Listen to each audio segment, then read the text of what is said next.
And earlier in the day yesterday, Senator John Thune, the Republican, South Dakota, had called for that resignation. And the senator joins us right now. Hello, Senator. How are you? I'm doing well, Steve. How are you? I'm fine, thank you. Okay, he resigned, but he indicated in an email that he was he was only going to be there till June anyway. Is the actions taken so far, which was just this action, enough for you?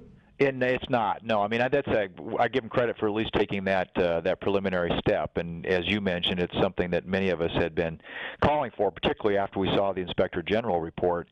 But there's way more to this, Steve, and we've got to get to the bottom of it. There are a lot more people, I think, involved. If you look at they tried to write this off as a couple of low-level employees in Cincinnati, and what we've since discovered in the organizational chart of the IG's report, that there are like 10 offices in the Washington, D.C. Office here, complex, that are associated with this issue. And so, I mean, there's a lot more to do. There's a hearing this week in the House. There's going to be one next week in the Senate. There's an investigation underway, and American people need to know what the facts are here, and people need to be held accountable. Well, the president was asked today if he knew about this at all prior to April, or prior to when he says he found out about it in the news. The IG report, of course, was talked about in the White House. I think a White House counsel knew about it. He claimed he knew absolutely nothing about it. He was asked if he should have been told. He did not address that today at the press conference. He was asked if a special prosecutor should be appointed. He said that he thinks the investigations that are ongoing now with Congress and the FBI are sufficient. And he also said something that kind of bothers me, Senator. He said it yesterday, and he reiterated it today again, that we have to make sure that the laws are not ambiguous, because there's so much confusion, about what's appropriate and what's acceptable. And it sounds like these poor IRS workers are all so confused that they don't know what's right and what's wrong. And we have to make sure that the laws are unambiguous. That just seems really bizarre to me. That is bizarre, and I mean I think that's part of this. The president's leadership is ambiguous. That's the problem, and the IRS scandal, Steve, is just another example of what I've described as Chicago-style politics. It's further widening the Obama administration's credibility gap with the American people, and whether it's the IRS intimidation, editing the Benghazi talking points, Fast and Furious. Now you got Health and Human Services soliciting private funds from those that they regulate. You can go on and on down the list. It's really starting to pile up, and I think it leads to a real trust deficit. And the president doesn't seem to get that. And I think that he sort of writes it off as just these are IRS is an independent agency, like somehow these people aren't answerable to him. And it's clear that there was intimidation, bullying, threats, which is a culture that seems to surround this administration, and a way of doing business that is really should be very concerning to the American people. We have reports today that pro-life groups were asked if they could promise that they wouldn't be protesting outside Planned Parenthood. I mean, before they were granted status or in their applications. I mean, just outrageous stuff. Do you think that a special prosecutor is needed in this case? Well, I think there needs to be an independent review. As we've seen before when the Justice Department does it, obviously we know who they work for. And so it strikes me at least that these congressional reviews and oversight, and of course the House is going to be in a better position because they have the majority over there. It's going to be harder in the Senate to be able to get the kind of people up to testify in front of Congress and to get the oversight that's necessary to get to the facts. So if there is a mechanism, whether it's a special prosecutor, but some independent way of looking at this so that you don't get another jaded review that's colored by this administration's biases, and I think that's what's going to be really important in this, because otherwise, I don't think the American people are going to trust, and they're going to be able to get their trust back in government generally, and especially in an agency like the IRS, unless there is objectivity and credibility and transparency and something that's done in a fair and impartial way. And I think that's what we've got to demand and what we should expect. We're talking to Senator John Thune from South Dakota here on the Steve Malzberg Show. The president was also asked today about the AP seizure of their records, and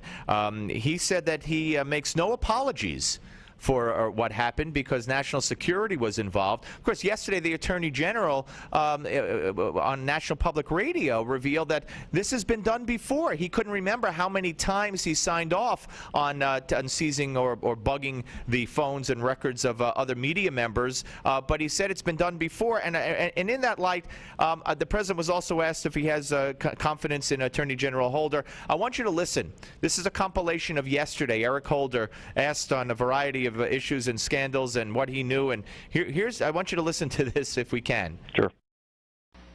There are exceptions to that rule. I do not know, however. Again, Mr. Chairman, I don't know. I don't know. I don't know. I don't know. I don't know. I don't know. I don't know. That I don't know. I just don't know. I don't know whether or not. I just don't know. I don't know exactly how IRS is constructed. I don't know when the subpoena was issued. Well, I don't know precisely. I don't know. I don't know. I don't know the specific questions. Now, again, I don't know what happened. Well, either you know or you don't know. I don't know. I don't know. I don't know. I don't know.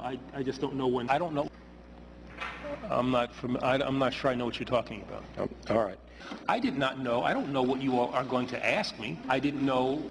I technically, I don't know. It was Eric Holder saying, I don't know, I don't know, I don't know, I don't know, I don't know, I don't know. So do you have complete confidence, as the president said, he has in Eric Holder?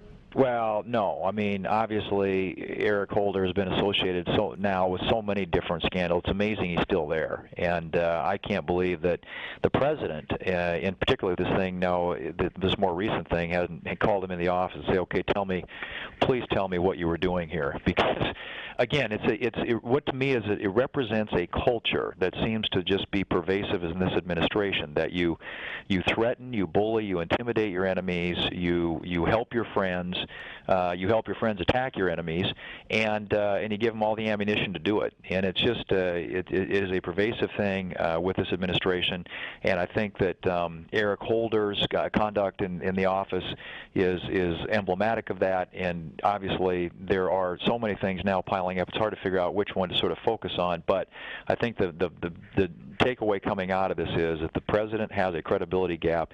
The American people deserve they deserve answers, and they deserve accountability, and that's why I think particularly where the IRS is concerned, there's got to be a lot more investigation and a lot more firings and action taken, including determining whether or not there was some illegality there. There's possibility of criminal activity here, and that's something that's got to be gotten to the bottom of as well. All right, one more, and this is the breaking news today, if you could keep up with it, because it seems like it's a scandal a day. A week ago we were sitting here, and the only thing we were talking about was Benghazi. Right. But now today, and CNN broke this story earlier, the U.S. Marshal Service, they were conducting an interim report on Department of Justice's handling of known or suspected terrorists admitted into the Federal Witness Security Program.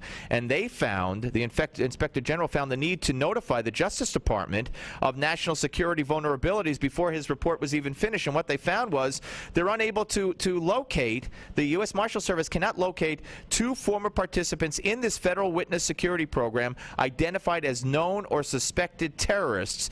And the marshals have concluded that one individual was and the other was believed to be residing outside the United States. Now, these people, as the witness protection might indicate, had their names and identities changed. They were allowed to fly. They were no longer on no-fly list. There was no way to track them. Now we've lost them. I mean, it seems ridiculous. Well, it does, and it's a reminder that we need to keep the main thing, and the main thing is protecting the country and defending the country. And that, again, there's been so much ambiguity in this administration's policies with regard to the war that we fight every single day to keep Americans safe from the threat of terrorism. And, you know, again, I just think that where this president is concerned, and it was really interesting to me to hear David Axelrod say, I think it was yesterday, well, you know, maybe the government's just too big, it's too vast, you know, there's too much going on, you can't keep track right, of the it president can't be expected to know everything, right? Well, yeah. you know, I mean, if that's true, then let's make government a little bit smaller. I mean, the message coming out of that is, if it's so darn big, and it is, then we ought to quit growing and making it bigger. We ought to make it smaller and more efficient, more effective, more transparent, more accountable. But when it comes to defending the country, if you don't get that right, the rest is conversation. And so, you know, these types of things are very, very concerning. And again, I think it's symptomatic of a larger problem that we're seeing every single day with this administration. Senator, I thank you very much for your time, sir. I hope you'll come back. Will do. Thanks, Steve. Thank you. Senator John Thune, ladies and gentlemen, South Dakota.